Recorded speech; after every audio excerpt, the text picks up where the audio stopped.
Nyesom Wike, Seyi Makinde, Ortom, Okezie Ikpeazu, and Ifeanyi Ugwuanyi are the G5 governors who have pulled out from supporting Atiku Abubakar, the PDP presidential candidate. They are right now in London deliberating on the person they will support. There are many speculations around who they will support. Wike has said that he will reveal who he is supporting in January. Wike is the only person that has nothing to lose in this election going forward. After his term ends in May, he will go back to his house. Unlike others, Seyi Makinde is going for second term in Oyo State. Ifeanyi Ugwuanyi of Enugu is going to the Senate. Okezie Ikpeazu is contesting for Senate, all under PDP. Ortom also is contesting for Senate. So definitely the positions they are contesting for will determine who they will support. You know, politics is all about interest.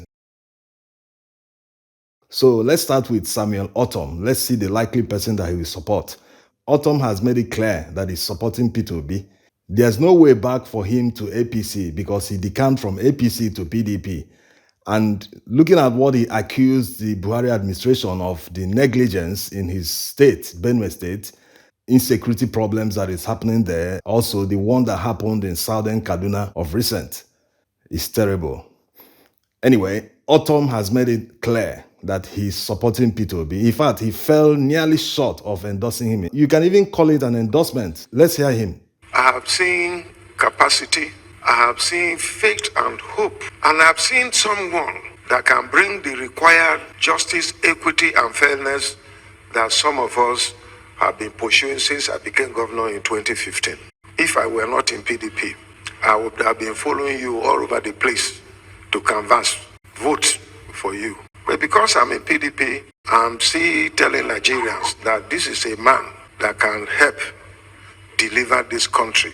So it's obvious that Ortom is supporting Peter Obi. It's a matter of telling his followers in Benue State to vote for Labour Party, Peter Obi, for the presidential election, and vote PDP, that's him, Ortom, for the senatorial election. They are all holding the same day anyway. So it's easy for him to do.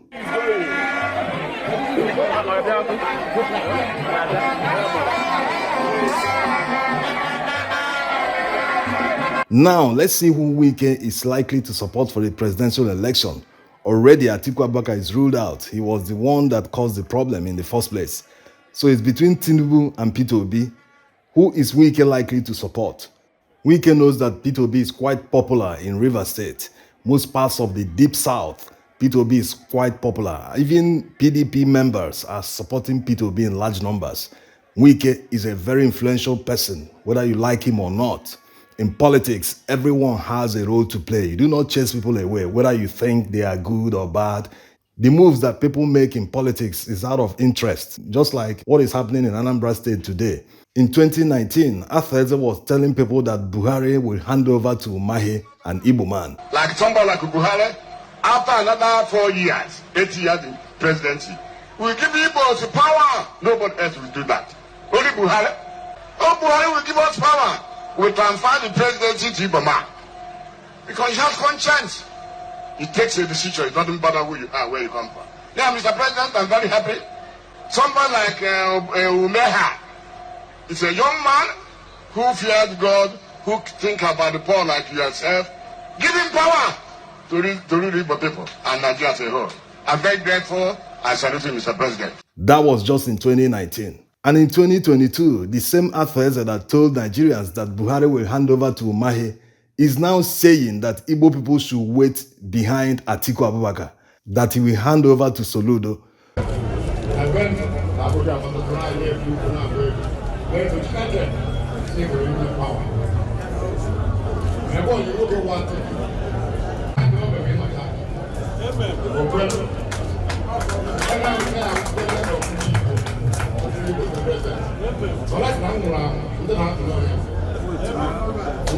So it's obvious to everyone, Nigerians are wiser. They know that the 2023 elections is between the poor and the rich. A lot of people are wiser now. They know that many people, establishment politicians that are benefiting from the system, do not want a humble person to get into the position. They want someone that will continue the same system of sharing money. You know, like many people have said, especially Peter Obi, Even under the current system, the money that is earned, Nigeria can still make headway, serious headway. Nigeria can still build a lot of infrastructure even without borrowing if they are able to cut wastages. Let nobody tell you there's not enough money.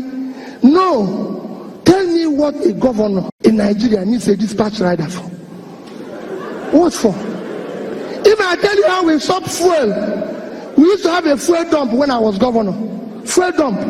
It was costing us almost 30 million a month. I said, what is it? They said, hey! I said, shut it down. I found out that my convoy in the first 2 weeks, because it was about 22 vehicles, was costing us about 300,000 to buy fuel. Of course, you know what happens to half of it. So I said, okay, you know what we're going to do? Bring down the convoy. People in Anambra here, I don't use her. I asked them, carry this in and go. Pack it. My convoy is 5 vehicles. And you cannot buy fuel unless I'm inside the car. So I will pay them. No more. These wastages are where politicians steal money from. That's how they make money in office. They get into office having nothing, but a few years, they will have mansions everywhere. So establishment politicians and wealthy men who benefit from the system do not want someone like Peter Obi to get there because he will block all the loopholes where they steal money. Like he did in Anambra State. He retired a lot of establishment politicians in Anambra State. So definitely Wike will support Peter Obi. All the equity and justice he has been shouting in PDP all this while. It will not make sense for him to support any other candidate except Peter Obi. Is it equity? Is it zoning? Is it capacity to even govern? Is it confidence, who you can trust? So Wike will not like to swim against the tide in Rivers State, having gauged the opinion of people. He is the governor. He knows what is happening in the state more than many people, having employed hundreds of thousands of people for the election. So he knows that Peter Obi is quite popular. So definitely he will be supporting Peter Obi. That makes it 2 out of the G5 governors.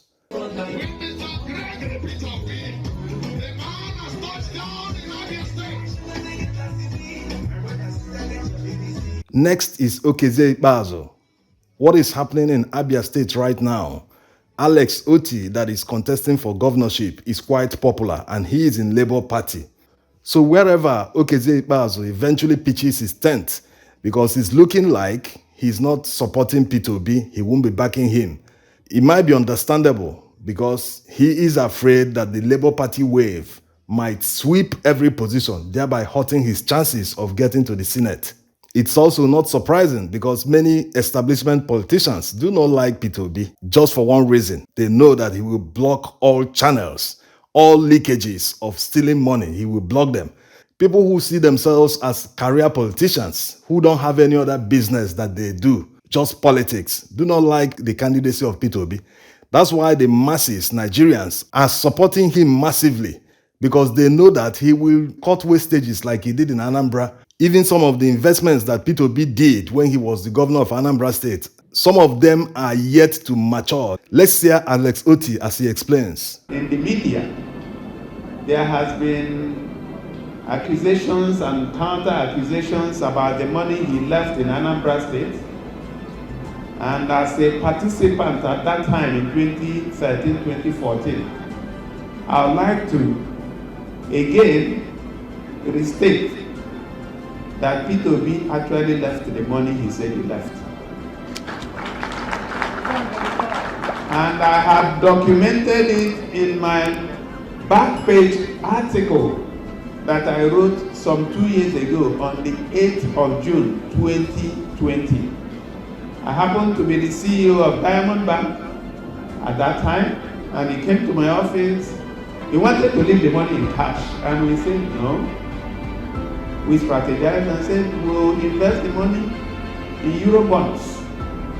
I personally helped him exchange Naira to dollar, about $155 million, which were invested in the tier 2 capital of some of the banks, and then in some Eurobonds. Some of them have maturities up to 2023, so some of the monies have not matured. The body language of Seyi Makinde, the governor of Oyo State, shows that he's neither there or here. But it is quite obvious that he will support Tinubu. Tinubu is quite popular in Oyo State. Peter Obi is also popular, but Tinubu comes top. So he will not like to swim against the tide. Remember that he's going for re-election. So whatever decision that he takes now might affect his chances, although he's quite popular in Oyo State. Next is Ifeanyi Ugwuanyi, the governor of Enugu State. His body language also shows that he's neither here nor there. He has never granted interviews that, supports the position of Wike openly. So Ugwuanyi is likely not going to support Peter Obi because of the same reason that Okezie Ikpeazu will not support him. The former governor of Enugu State, Senator Nnamani, is openly campaigning for Tinubu. You will see his posters in Enugu with Tinubu's picture. He's doing all this while still in PDP.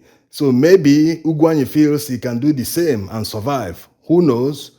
Many other governorship aspirants in Enugu, not just Enugu State, many parts of the South, boldly put Peter Obi's picture on their posters and billboards. So whoever the G5 governors decide to support, the most important thing that is common within them is the fact that they all agree that power must come down south after Buhari's tenure. Because we are a multi-ethnic country, no one tribe or region should dominate the leadership position in Nigeria. Always remember, don't just watch and go. Watch and subscribe to our channel and enable notification. Thank you for your support.